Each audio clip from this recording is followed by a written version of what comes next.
It's panic stations. The Arsenal Academy is crumbling again. We need to talk about that and all the latest Arsenal news in today's Arsenal Transfer Show.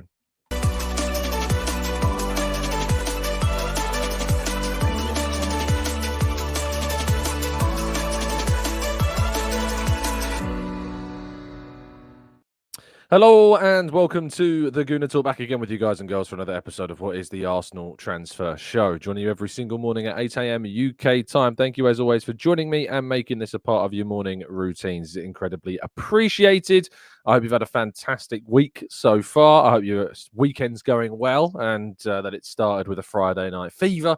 And into a Saturday morning of, just waking up, I assume, for most of you. And as always on weekends, they are more of a challenge for us. Of course, with our 1K-like challenges, with people, a little bit weary-eyed and catching up on the show because you can't tune in at 8 a.m. So to you listening live right now, respect. But also, thank you for those that are catching up a little bit later, who are a little bit more tired amongst us, or, of course, living in different time zones. Good morning to those joining us in the chat. Steve Stone, Arasilki, Matt G. We've got Seth and Pam. We've got Martin. We've got Jose, Peter, Angela, Granddaddy Gunnar Paul, Aaron, Stevie, Maximius, Glenn. We've got Mike and Vivian, Amesy, Julian, Morgie, Roy, Amiris, and plenty more of you guys and girls as well. Thank you to you all for tuning in. You are incredibly appreciated. And I very much appreciate all of you for tuning in too. So do help us and subscribe if you're to the channel as well. Let's jump into today's stories, however. And we start with Amario Cozier-Duberry. Reports yesterday, Art DeRoche and Simon Collins of the Athletic and Evening Standard, respectively, reporting the news that the Arsenal youngster will be leaving the club come the end of his contract, which runs out at the end of this month. He has rejected any potential kind of offers. I'm certainly aware of an offer that was made to the player by the club, but he decided not to press ahead with that, and instead, what we're seeing is the real possibility that we will not get a transfer fee. However, of course, when any youngster does leave and join somebody else, there is a compensation that is always given to the club. Sometimes it's the form of a fee. Sometimes it can be a sell-on clause that are agreed with the club, but Arsenal will get something. But of course, this sparked yet again another kind of panic on social media, another criticism of the Arsenal Academy, another criticism of Mikel Arteta and his lack of promotion of youth players into the Arsenal first team. As I tweeted out, and we talked and used this phrase yesterday. We went into kind of the lexicography, if that's the right term, of the phrase of you can't have your cake and eat it too. You can't be looking to try and win titles and desperately want loads and loads of youngsters that aren't of the required level to make mind-changing minutes in a team. It just doesn't work that way, I'm afraid. Can Arsenal do more? Sure. Is Cozier-Duberry's exit a indication of a big problem? No, it's not. But what I do think that is Arsenal, of course, have got some real talent coming through. Hopefully they can hang on to it and showcase that pathway as we are doing and have done with players like Ethan Nwaneri, players like Charles Sago Jr., who got a debut in the senior side last season, of course, then went on loan to Swansea for the second half of the campaign. So from my perspective, at least, I do think that Amario Cozier-Duberry's exit is not a massive problem. But of course, it's a shame that we're losing a player of decent talent as well. But we move and look to continue to compete for major honours as well. There are also suggestions in Spain that Sambi Lokonga will indeed be leaving the club as well, but only on loan. Sevilla are said to be in talks with Arsenal over a potential loan move for the Belgian international. He currently has 2 years left remaining on his Arsenal contract, which of course means that was he to leave on loan, he will return to the club in 2025 with only a year remaining on his contract. Arsenal will of course hope that this loan deal to Sevilla goes extremely well, and so that he can therefore kind of boost any potential value that they could sell him for. But as we've seen with players like Kieran Tierney, who's gone to Real Sociedad last season, that didn't necessarily happen. There are no guarantees that that would be the case. But a loan move to Sevilla is in the works, it seems, if these reports are indeed accurate. I've not personally heard anything on these, but Sevilla interested in taking Lokonga on loan for next season. Moving into potential incomings, and previously linked with Arsenal, Michael Olise. Arsenal never really progressed in any of their interest with Olise, despite their name coming up in a lot of the discussions. Chelsea, however, were very, very interested and certainly put resources and time and effort into trying to sign Olise. He is now chosen, according to David Ornstein, who broke this story fantastically yesterday, that he has chosen to join Bayern Munich, and he'll be joining the German side for next season. Of course, some Arsenal fans suggesting now, does that open up the door for maybe a wide player from Bayern leaving this summer? Leroy Sané has come into the minds of some people as well, of course. I'm not sure that that's going to be the case. But, interestingly, one Bayern Munich player that could be leaving is Joshua Kimmich. According to Sky Germany, Bayern are indeed open to allowing Kimmich to leave the club this summer. It was always a possibility with only 1 year remaining on his contract that this would happen. He spoke out in an interview the other day saying that, his contract with Bayern is still got a year to run on it, but that kind of anything that would be decided after the European Championships as he focuses on his time with Germany. I would love to take Joshua Kimmich, but there are a number of clubs interested, including Real Madrid, Barcelona, Liverpool, Manchester City, and ourselves. So it would be quite the tussle for Arsenal to try and win and to get hold of Kimmich. But I think he would be an excellent addition to the squad and bring in some much-needed top elite level quality that isn't really on the cards for any signings that Arsenal would be able to make this window. So if they can get a deal for Joshua Kimmich done, it would represent quite a significant boost, I think, to the squad's options into next season. And our final story for you today, of course, yesterday we talked about Viktor Gyokeres and the story from Leonina, the Portuguese outlet, claiming that a deal for Arsenal was, quote, very close. Now, you don't tend to see too many outlets then try and double down on these types of stories, but that is exactly what Leonina, have done. The suggestions from their side are that Arsenal have now supposedly agreed a deal for Viktor Gyokeres. There was a report that went out yesterday claiming that Arsenal had agreed a 90 million euro deal for the Swedish striker that could rise to as much as 120 million euros. The initial fee is below his 90 million euro release clause, but the add-ons would see that rise to quite a significant number. Claims that Arsenal see him as the game changer to kind of win them the title next season. How real this is, again, I am not 100% sure on.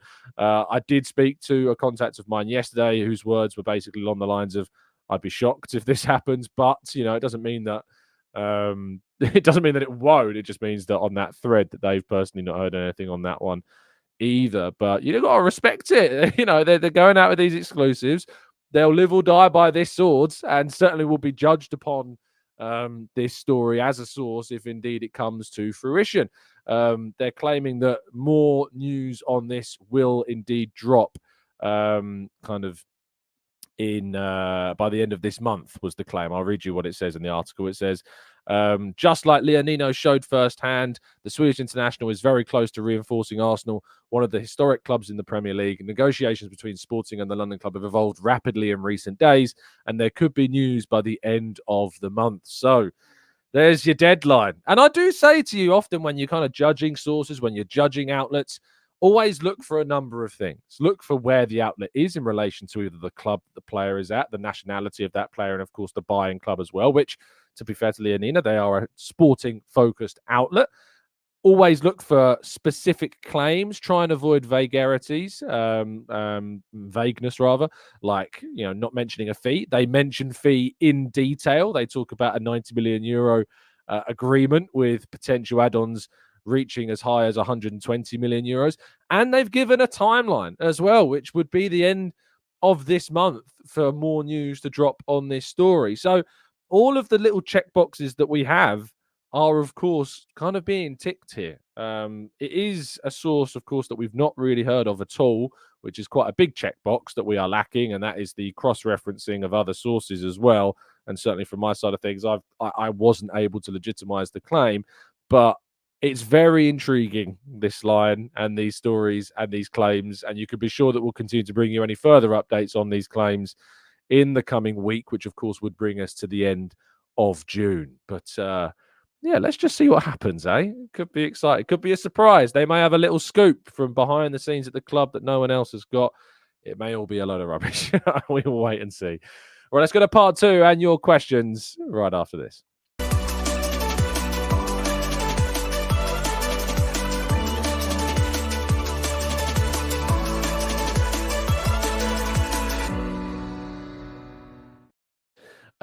Let's jump into the chat box, shall we? We will see what you all are indeed doing and saying and chatting, and we'll have a look at what is going on in the world, of course, of Arsenal, and going into the chat box too, as to what you might be having a chat about. Let's go to Rob, who says, offers to young players that haven't played in the first team generally. These young players' heads like to be turned if other clubs' wage structures are higher. Is this a thing? Oh, without a question, it's a thing. It's what, in some ways kind of lent Amario Hutchinson. The financial offer that he got from Chelsea was significantly higher than what Arsenal were offering. The suggestions, of course, that report we had about a week ago talking about Chido Obi Martin and Bayern Munich. The claims were that a significant financial package that Arsenal were unwilling to match, of course, as well, was what was tempting him. So it's very, very difficult as well. Shaq says Eder is on holiday, by the way. No, he's not. He's back from holiday. I think he was at Royal Ascot actually yesterday. But Shaq, he is not on holiday at the moment. So you are inaccurate in that claim. Roy says, Tom, a laundry question. Do the Arsenal players wear brand new kits every game, or is it ever washed and reused? Shirt swapping obviously affects this as well. I think so. I think it's a combination, Roy. I think you'll have players that do like to keep the same kit. It can be a superstition, of course. If you win games, you want to wear the same kit over and over and over again, if indeed it is in the right condition, and if it's not been ripped or torn in any games, then it would need to be replaced or repaired, of course. Some players will have a new kit every single game. I think that is very much down to the player, and so that is that's I think the better way of putting it. It's to the best of my knowledge that I can give you there, Roy. Vegas Gunner says, thank you. First of all, thank you for the kind donation. Very much appreciate your question. Shouldn't the academy be a tool for the club to make money? Sign them to pro contracts, loan them out, and sell them with an adequate offer? Do you mean like getting 30 million plus for Fuller and Balogun? Do you mean like getting 25 million for Joe Willock? Is that the type of money, Vegas Gunner, that you're talking about? I think it probably is. Peter says, Tom, how do you treat a source that is not reliable versus a source that is? How do you manage the sources without giving anything away? It's very difficult to give anything away, Peter, with that specific question. At the end of the day, I tend to prefer to go down. There are two pathways, right? When it comes from my perspective, looking at things, there are obviously the agent contacts that journalists can have, and there are your contacts within the clubs that you can have. I prefer to go down very much the club route, because I think that you're going to get the most accurate offering of the information. Of course, intermediaries, agents are always going to have, a desire to get the best possible deals for their clients, as we all know. So there is always going to be that element and that pinch of salt, I suppose, that you should take suggestions with in publishing any content. So I tend to lean towards the club side as being more reliable and cautious when it comes to that. I'd much rather put out one or two stories that I've got good information on, every season, rather than loads of stories based off what some agents have told me instead. So I think that's probably the better way of doing it to get the best balance. But certainly have used, some agent words in the past as well. And to be fair, sometimes it's definitely come back to bite me. So, it's not always the right pathway to go down. So be cautious in it. But it's always about kind of building up that little black book of contacts and cross-referencing and double-checking your sources as well, and never really publishing anything unless you've kind of double-checked it with the right people or got it second or third confirmed as well. Vegas Gunner says, it's not, Tom. You're assuming too many of them are leaving for free. I mean, I always wonder when people make these claims, what they would have done differently, how they would have done different, what they think Arsenal did wrong, because Arsenal have made significant amount of money from players they've sold that have come through the academy with the examples that I've just given you. But not always does that happen, for a number of reasons. Sometimes it might be that the player there's an unwillingness on the player's point to sign a new deal, so their contract runs down, and then they've got a really good financial offer coming in at the end of their contract that Arsenal aren't willing to give them, and we've definitely seen that with the likes of Amari Hutchinson, for example. And There are other situations where you could have argued that Arsenal could have given more minutes. I think that Arsenal could have given Amario Cozier-Duberry some minutes in the senior side. I think he could have played against Wolves at the end of last season. I think he could have played against Lens in the Champions League when we were, significantly up in that game this season, and we didn't. Do I think that if he'd have played in those 2 games that he would have signed a new deal? I don't think so. I don't think that 2 games for the senior side really would have changed anything. Bear in mind that he played plenty of time, in friendly matches with the senior team as well. I remember him playing in the mid-season break during the COVID season that also happened as well when that Winter World Cup was around. So I don't think that, giving Cozier-Duberry those 2 matches would have changed his future at all. So yeah, it's very difficult to have the answers as to why. But Arsenal do make money from their academy. Can they do more? Perhaps. I think it's more to do with the actual talent coming through. We need to do more work in recruiting younger talents at a younger age. That's the biggest gripe for me. I know for some people think that the loan system is the issue, but there's also, I think, a really easy trap to fall into of saying, yes, we should be loaning out all of our best young talents. There are a couple of problems with that. One of them being players can't actually go on loan until they reach the age of 17 when they then get a pro contract. You're not able to go out on loan until that point. A lot of the best talents in the world right now, of course, usually break into the senior sides between the ages of 18, sometimes 17 and 20, which is obviously well ahead of the age where you can stop playing at under 21 level.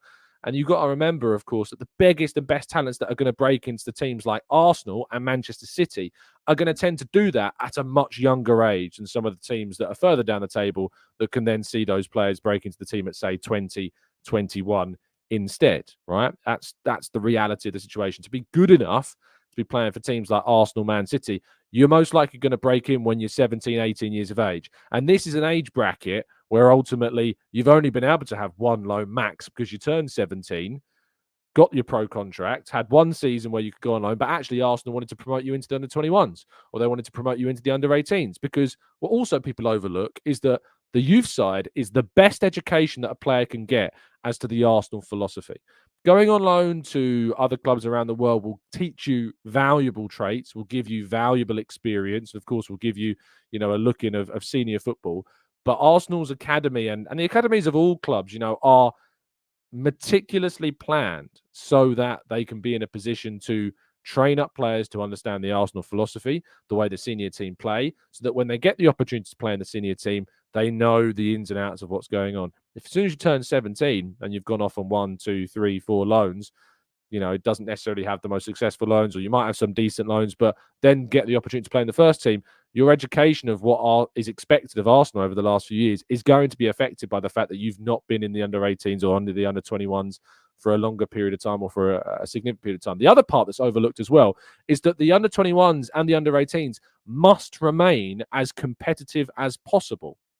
And the reason for that is, the explanation behind kind of why they need to remain competitive as possible is that you want your under-21s and your under-18s to be winning games. You want them to be dominating possession. You want them to be in a position where they can control games like the senior team can control games. If you loan out all of your best young stars and don't have any of your best young players also in your youth team for other young players, of course, to work with as well, you are going to suffer as a result. The youth team is going to be worse than it would be and less competitive. And so you can't implement the strategies and the tactics and the philosophy as you want as effectively because you don't have the level of quality available. And that often means that some clubs do keep players that are of a level that you would probably say isn't going to make it at Arsenal in the long term, but also is necessarily probably a bit too good to be playing for the youth team, will one day move on either for a small fee or, of course, at the end of their deal. Sometimes those players are kept at the club as well. And so that's what's really important.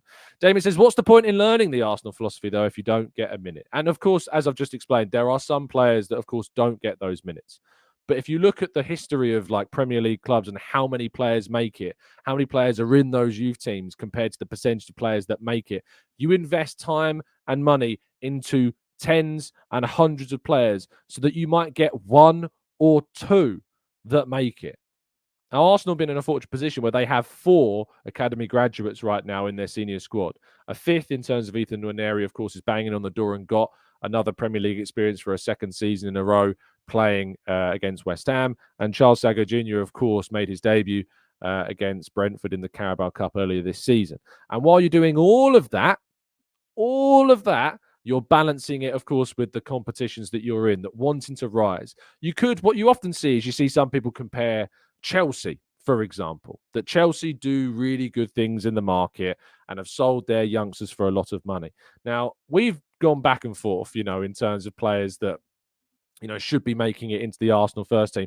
A good example at the moment is Ian Martson, right? So Ian Martson is a player, of course, that spent this season on loan at Borussia Dortmund. Now, the reason why he went on loan to Borussia Dortmund was because the Chelsea first team wasn't open to him. So he went on loan to Borussia Dortmund, had a really decent season, and he's going to leave what it looks like for at 22 years of age, by the way. He's 22. We're not talking about some 17, 18-year-old here. We're talking about a 22-year-old who spent most of his season on loan. So he's gone to Charlton, he's gone to Coventry, he's gone to Burnley, and now he's gone to Borussia Dortmund. And he's going to go for a very decent amount of money. But if you speak to a lot of Chelsea fans, ironically, if you speak to a lot of Chelsea supporters, they would have rather have kept him. They see Ian Martson as a player that should still be at the club. But he's been sent on loan upon loan upon loan upon loan. He's been given no indication that Chelsea want him because he's been continually sent on loan, and now he's leaving. Now, you'll look at that and say, well, they've got a good amount of money. But I'd turn around to you and say, well, Arsenal got a similar amount of money for Folarin Balogun only one season ago as well. So it swings around about. Do Chelsea make more money on their youngsters than Arsenal do? Yes. Are Chelsea an established title challenger right now? No, they're not. And they don't look to be in the position where they're going to be getting back into that. I wouldn't swap places with Chelsea. I mean, if you want to swap places with Chelsea so you've got a better selling record of youngsters and a lot of question marks next to you as well, be my guest. Feel free to swap. But from my perspective, I'm not swapping. I'm happy with the way in which we're going. Things can certainly improve. We can do more and we can be better, especially at trying to bring in and recruit youth at a much younger age. But also what you've got to remember is that Arsenal signed some young players that we've not discussed in this show.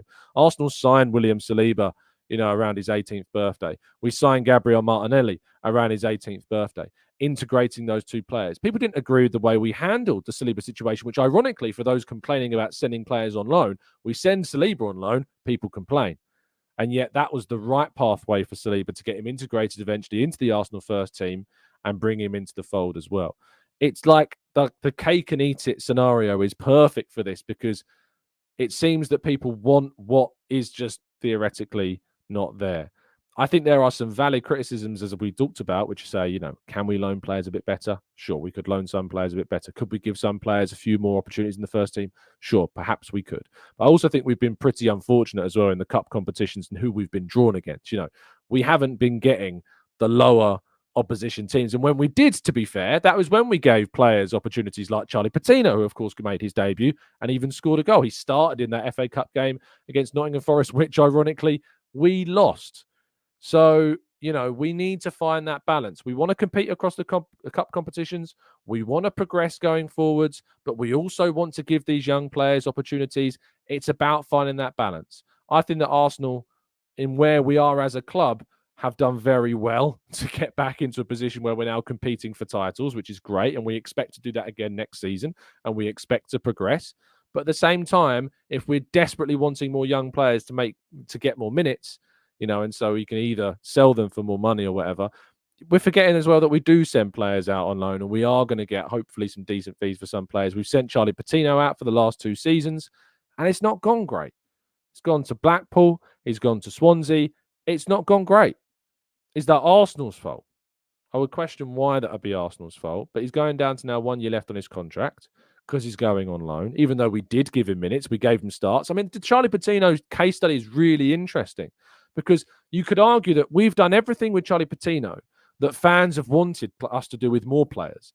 Give him a debut, start him in a cup game, give him 2 good loans to 2 decent clubs at a championship level where he's going to play, but hasn't been good enough to get regular minutes in the end for both clubs. He's got 1 year left on his contract this summer. He's going to go for not a lot of money.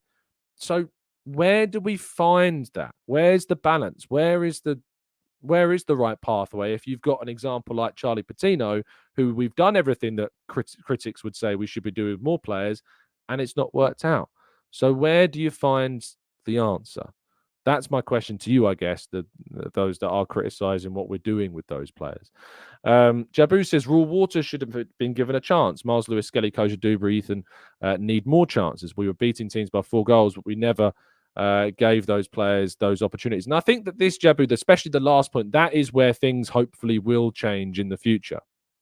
Arsenal's squad last season, in some ways, was too congested with players, of course, that we don't necessarily see a future for. Players like El Neni, players like Cedric. I hope that in the future, now those players have gone, those positions in the squad will be taken up by more young players so that you've got one or two on the bench for each game, so that if you are winning by a significant amount, you can bring those players on. I hope that happens more often. And I think that is the valid criticism that we can say that's where we can improve.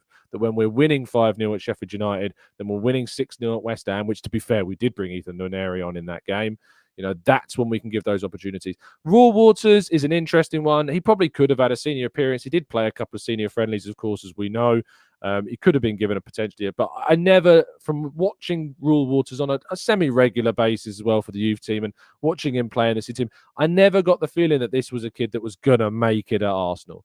But we could have maybe sent him on loan last season. But again, he's leaving at the end of this year as his contract expires. So would it have been this season to give him that loan?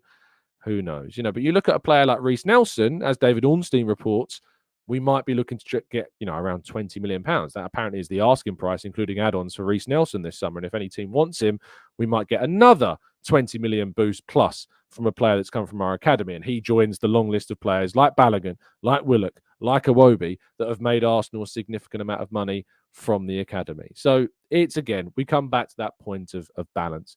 Raf says, why do you think other clubs are able to profile their youth players more? What are we doing differently to City or Chelsea? Do you think the smarter loans are one thing? Do we know them? Do we just know them more because they're ours? I think obviously there's always going to be a psychological bias. You're always going to be more aware of our team. You look at some of the sales that go on at clubs like Chelsea, at clubs like City. The difference is with City, and why City is always a terrible example when anyone says, why aren't we doing what City are doing?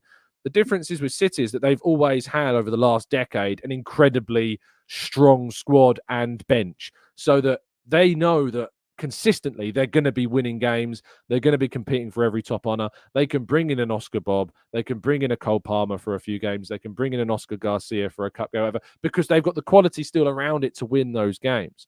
There's also that psychological thing where some Premier League teams, sadly, and I think we all can agree on this point, when they see that fixture against Man City coming up, they just don't see it as a winnable fixture.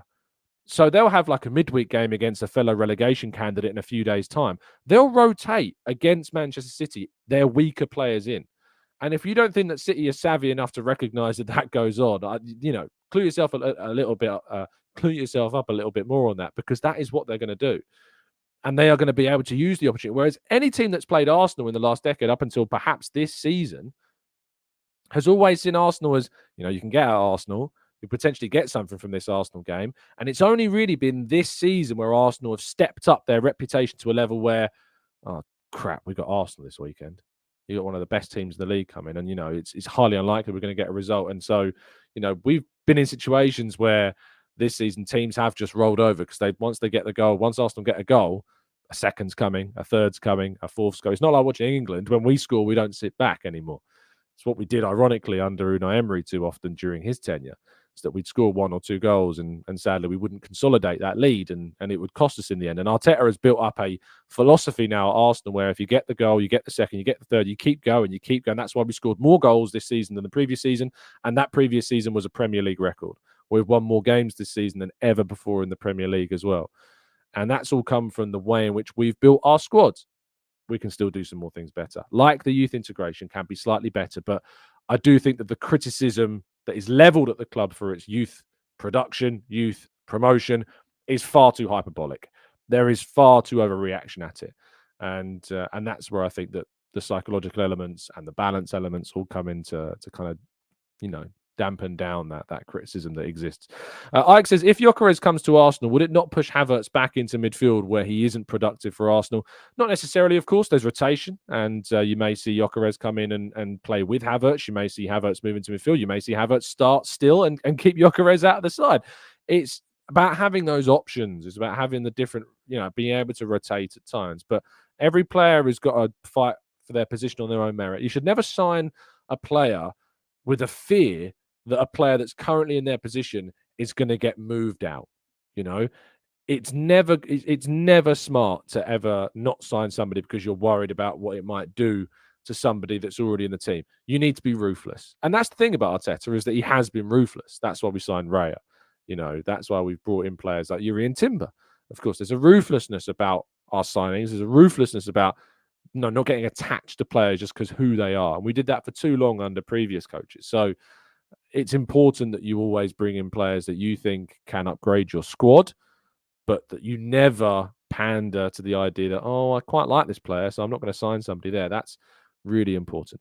Shaq says, which period of the window will we sign someone? I mean, the most likely thing is that we'll be in a position where after the European Championship, after the Copa America, there'll be much more movement, not just at Arsenal, but of course at a lot of clubs. There isn't loads of business going on right now. There's a little bit here and there. They're typically for players like Michael Olise, of course, who aren't at the European Championships, and some other players. You aren't really seeing players that are at the European Championships move.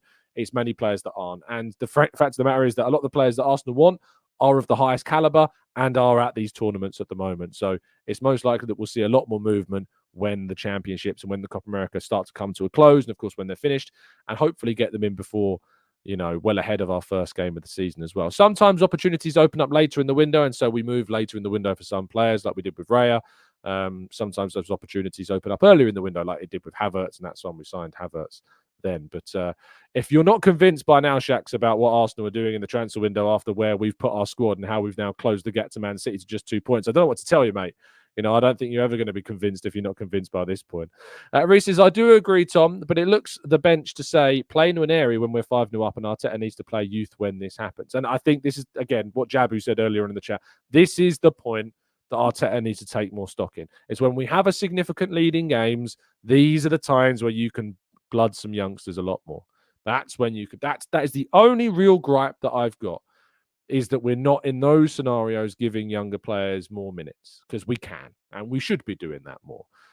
Do I think that would have changed the Amario Cozier-Duberry situation? I don't think it would have done, because in the games where he could have played, it wouldn't have been enough, I think, to change his mind. Because it's only really this season where we've been in a position where we are consistently battering teams by 4, 5, 6 goals. And I think players like Cozier-Duberry have had their minds made up. People talk about Amari Hutchinson again. I think that's too premature to use him as an example. And to be fair to Arsenal, they have got a decent sell-on clause from the sounds of things in his deal when he left for Chelsea on a free transfer, but the compensation seemingly was a sell-on clause. Hopefully Arsenal make some money from that. Jam says, to your point of learning in youth teams, we sign young players to the first team who learn when they arrive. So why can our own talent with prior experience with Arsenal not learn in the same way? Let me read that again. I'm not sure I absorb that entirely. We sign young players for the first team who learn when they arrive. So why can our own talent with prior experience with Arsenal not learn in the same way? Of course, when we sign those young players, Jamsey, they've already been playing senior football. It's worth pointing out as well. They come into the Arsenal team and obviously they're of a significantly higher level. If you think about when we signed William Saliba, he was 18 years of age. If you think about Raul Waters as he's leaving Arsenal, he's what at this stage? Raul Waters is 19. So he's a year older than what William Saliba was at this age. But if you think about, if I was to ask you how good was William Saliba at 18 compared to Raul Waters at 19, the gap was still significant. Saliba's up here. Waters is, with respect, just simply not as good of a player. So we sign young players who we know can already make that transition. That's why you scout. That's why you have the data analysis. That's why you go into all the background details when you make a signing of a young player, because you know that they're ready now. But if you look at the comparatives qualities between those young players that you're referencing of why they couldn't necessarily learn, because they're simply not as good as the players that we're signing. So actually it's quite a simple answer in the end. Dirk says, convinced Kimmich would be one of the signings of the season. Whoever gets him, I definitely agree. Jonathan says, how does the club profit or benefit when they I feel like that word's not the best. When they develop a kid who later move on for free, because there's compensation. So when a young player leaves on a free transfer, I think it's important to discuss the compensation that is involved in those, because loads of clubs lose players on frees. Loads of clubs lose their young players on free transfers. It's a very, very regular occurrence at clubs. So don't think it's just attached to Arsenal. It happens to plenty of teams. So yeah, don't think for a second it's just happening with Arsenal. Just having a look at Chelsea this season, 2 of them are being released here. You've got last season at Chelsea, Malik Motherseal, Silko Thomas, Jaden Wareham, Henry Lawrence, Sam McClelland, Brian Fiabema, Prince Adegoke, Sami Telekani, Ethan Wadey, Nathan Baxter, Derek Abu, Dujon Sterling, all left on free transfers from Chelsea last season. From there, this is their under-21 squad. It's worth pointing out. All of them left on free transfers. So it's not like we're alone in these players leaving, for free. So it's just, of course, that they've had some really good examples of selling some of their young players into a higher frequency than us at the moment. But Chelsea's youth academy has always been one of the best and always produced some of the best talents as well. So that's important to point out. Mick says, hope you're well, Tom. I was serious about that intro song. If you ever want it, I feel so optimistic about next season, not the Arsenal. Yeah, as I say, I've had a lot of emails and I've completely lost track of certain threads. So do send me reminders if I ever don't reply in some period of time, because things do get pretty hectic. But thanks for your super chat, mate. Much appreciated.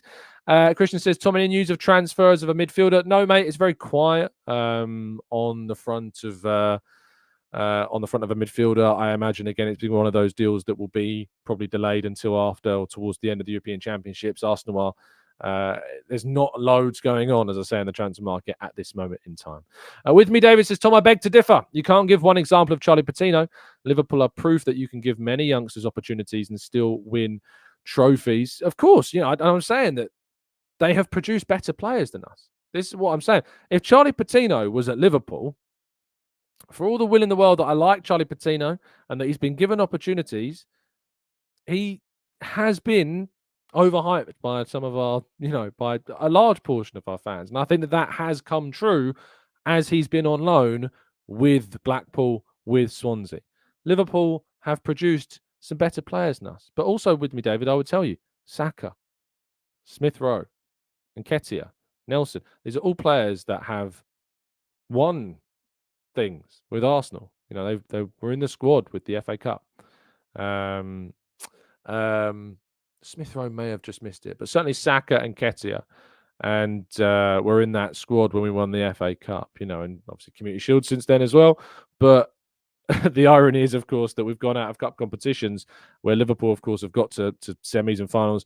We sadly have just not had the luck of the green when it comes to those cup competitions, mate. In terms of our draw, we've been knocked out by Liverpool, we've been knocked out by Manchester City, and even in the Carabao Cup in the last couple of seasons, we've been knocked out by West Ham away from home when we rotated the side, and of course, we were knocked out at home against Brighton when, again, ironically, we started Nelson, we started Nketiah, we started a debutant in Karl Hein in that game, and we were knocked out. So this is the balance I'm talking about, mate, that sadly is at the moment is there.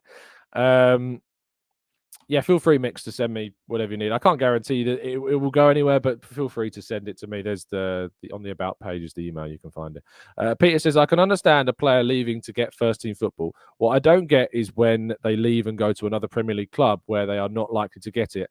I can tell you the reason, Peter, a lot of the time it is financial. It's a financial reason. They're getting a significantly better offer than what Arsenal are offering them, and that's just the reality of it, I'm afraid.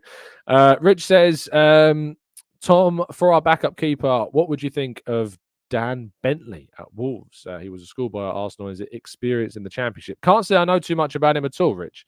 So it's difficult to answer a question about a player I'm not aware of at all, I'm afraid. A real Gooner says, Tom, our fan base overhype our players. Surely I'm not shocked. It does happen, of course. And Wonton Soup says overhyped, not just by fans, but also the club. They said he's the best prospect since Busher. Could you send me that link where the club did that? Can you? Because I don't remember. I'm not saying you're incorrect. I'm just saying I don't remember where that was said. So feel free to send me where that information's from about the club saying that Patino is the best prospect since Wilshere. I know there was interviews perhaps with some coaches saying that where there were coaches I think that mentioned there's so much talent in this kid who's very excited and stuff. But it's worth pointing out that these are coaches that see them at a very young age, and comparatively, they've seen them at the same age they saw Wilshere, or so they're going on that comparison at a very young age. But if you're taking that very literally, you are going to end up being disappointed because youth football is so volatile, it's so unpredictable that comments made about a player at 14, 15, 16 years of age, the idea that guarantees you that they are going to be as good as Wilshere, and to take that so literally would be really naive, with respect. It would be really naive to do that. So if it's coming from like an interview of a coach when they've talked about seeing a player when they were 13, 14, 15, 16, saying that this is, that they haven't seen a player since Wilshere is shown as much as this, things change so quickly. Like, there's so many young examples of players around the world where people thought these kids were going to go on to be the best. Every club has stories about players that they were told they were going to be the next big thing, and they didn't work out. It's just part and parcel of youth football. It is. That's why I think that, unfortunately, and I will be brutally honest on this point. I would argue that those that are complaining loads about youth football barely ever watch it. I'm very happy to go on a limb and say that I genuinely think the most complaints come from people on a wide scale that barely ever have watched Amario Cozier-Duberry actually play a significant number of games. They might have seen a little highlight reel that shows his best bits and makes him look like Messi, right? But the reality is, and the same goes for Raw Waters as well, you've seen him play against Nuremberg in a friendly, you've seen us play in the US in some friendlies and think, oh, that kid's talented. And that's because he was talented. But again, it's friendlies. It's a few games. Like, you need to be able to see these players play week in, week out, as the club do, as the analysts do, as the data tells them. I find it mind-boggling in some ways that some people would think, yes, I know better than all the information the club has about these players, and I think that I would be doing a better job than they would be right now in some of the decision making that would have changed the course of a kid's career. Arsenal have created one of the best young talents in English football history in Bukayo Saka, and they've got another really talented kid in Emile Smith-Rowe, of course, who's had terrible injury records, and then you've got two more in Eddie Nketiah and Smith and Nelson, who might end up banking Arsenal upwards of £40 million together. You've already made close to £100 million on three of Balogun, Iwobi, and Willock. I do find it a little baffling in that sense, that there's such a strong feeling from many that feel as though that they have the answer to this, and that that we're in a terrible position in terms of youth football without really understanding or watching what's going on. I think that is that's the frustration. Wonton Soup says, I believe it was the Arsenal scout who brought Patino to the club. Again, I mean, I'd love the link if that was. I'd love the evidence. And if it was the scout, can you imagine being that scout? Of course you're going to big up the player that you found and brought to the club. Of course you're going to big that up.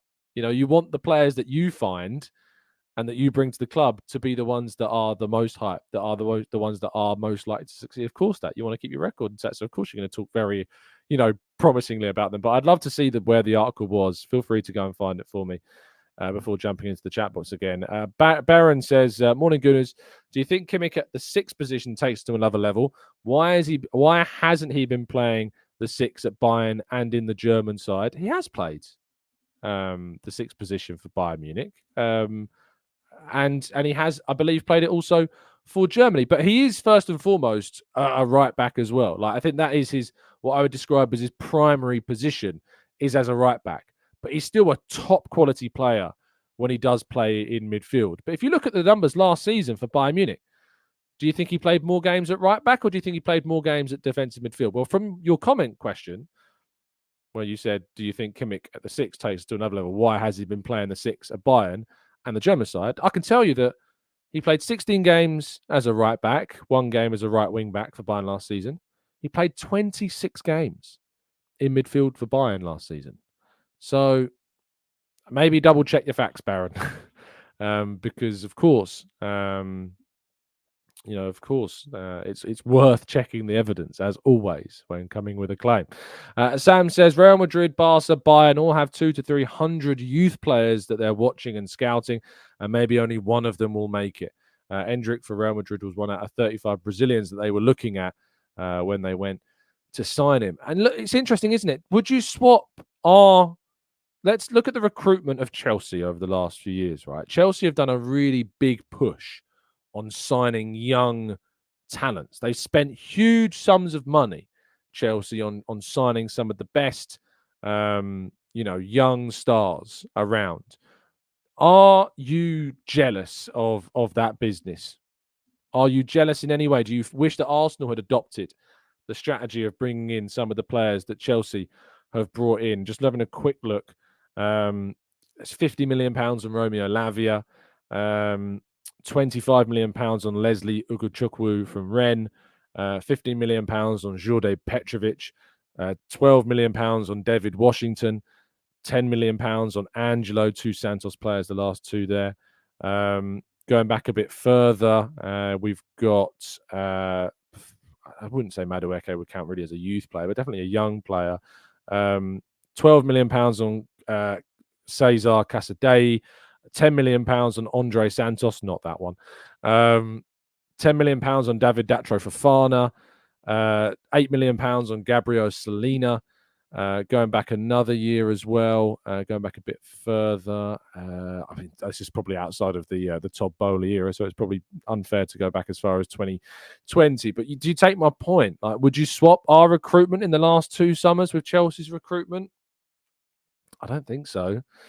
I don't think I would. No, I think Arsenal have obviously recruited in a way which has seen them only get better. We've only moved in one direction. I think Super's maybe found the quote. Brian Stapleton was the scout, and the quote is, but unlike his colleagues, holding midfielder Patino has already received the highest billing, being dubbed the club's greatest talent for his age by the same man who discovered Wilshere. This was an article on Talk Sport. So the guy that found him,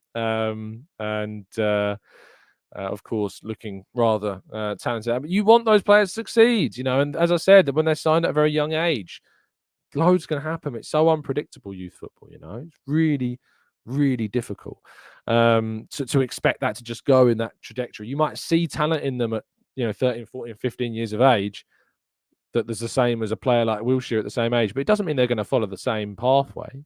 There's no guarantees about that. Just because you've seen things at a similar age to them as you saw with another player, it doesn't mean, because it's so unpredictable as youth football. Amario Cozier-Duberry says, Tom, why are fans jealous of the likes of City and Chelsea with their PSR issues and spending charges? Well, I think people are rightfully jealous of the trophies that they've won. You know, and ultimately, whilst there's allegations and investigations going on surrounding loads of clubs, you know, until there's any kind of guilty verdict, they are just allegations at this moment in time. And that's always important. I'm very, very conscious of ever, making any assumptions about any kind of investigation or legal processes. And fans should not do that. You shouldn't be in a position where you assume that these clubs hypothetically would ever be found to have breached them and therefore subsequently get punished. Never, ever be in a position where you're looking at them. I look at where Arsenal are at and where Arsenal are going, and I see Arsenal going in a very positive direction. And I wouldn't swap our position for the likes of Man United or Chelsea or Spurs or Liverpool. I wouldn't swap our position right now, because I think Arsenal are in a great place and a great position to win things. And I really hope that we will win things. And as I've mentioned, that it is on Arteta in his next contract, because he's earned that next deal. There's no debate about that. He's earned the next contract. That next contract, he has to deliver a league or a Champions League. He has to deliver, the biggest trophy in that contract. Otherwise, what we've learned is in this next contract, we learned is that is as far as he can take us. And what he cannot do, categorically cannot do, is regress. We cannot go backwards. We simply cannot go backwards. And that's really important that we don't do that. Just having a quick scan of the chat, just checking I've not missed anything else. Just before we go, Fuad says, I'm not too versed on the academy structure, but I've heard that Arsenal restricted their talent pool only within the area catchment and not looked further outside of London and even in the UK. And I mean, I'd need to do some more research into that, but there will be obvious reasons why they want to do that. There is a responsibility as a club to put a lot of emphasis and a lot of development in players in the local catchment area. It's really important that clubs do that, because clubs are part of the community, and Arsenal do a lot for their community. And so, if it means that we suffer to a degree, just, indirectly, as of this, a strategy which is about finding more players in a narrower catchment area. And I mean, all you need to do is go and look at Athletic Club in Spain to see the success that you can have by only signing players in a certain region, which of course they do, and have only signed Basque players for as long as I can remember. It's really important that Arsenal do a lot to help the young area and to, of course, look within North London for talent and to give perhaps preference. I think it is probably the right thing to do. Positive discrimination is a good thing, and I think that giving an opportunity to people that pretend wouldn't perhaps have got that opportunity, and to help a local area is important, especially when you're a club in that local area. So that is a really important part of it. It doesn't mean that Arsenal aren't going to go out and sign players, from elsewhere, and we do that. We've only done that recently. Think about Braden Clark, who's just joined as a 15-year-old, of course, coming in previously from Wolves. So it's not meaning that we're not going out and signing talent, but there is definitely a need and a reason to emphasize giving opportunities and looking in particular in more detail at your local catchment area. That is really, really important. Otherwise, players like Bukayo Saka wouldn't happen. And I'm very happy that is happening. Thank you for everybody that's commented on today's show. Really appreciate your time as always. And please, if you would be able to kind of drop a like on the video, I would appreciate it. And if you could subscribe as well and help us on our way to reaching the Emirates Stadium capacity, that is our 2024 target. That'd also be very appreciated as well. I'll be back with you tomorrow morning, bright and early, 8 a.m, to give you more of the latest on Arsenal's news, to round up anything that drops, and of course discuss any exciting transfer lines that emerge. But other than that, have a fantastic Saturday. Enjoy the football. I suppose I should probably mention the Euros. We haven't really talked about the Euros. Yesterday, of course, William Saliba, another clean sheet for France, as they, without Kylian Mbappe, failed to win, a trend for the French national side. Olise Zinchenko played very well, I should say, very well indeed for Ukraine in their game against Slovakia. Got an assist and defended very well. People say the guy can't defend. I recommend you going back and watch his performance for Ukraine in the match against Slovakia. And Austria as well, a really important victory for them over Lewandowski-less Poland. So another big victory there. Today's games, 2:00, Georgia against Czechia, Turkey against Portugal at 5, and Belgium against Romania at 8. So plenty more to come, plenty more to be excited about, and I look forward to all of that. Have a fantastic day. Stay safe, stay well, stay happy and respectful, and as always, up the Arsenal.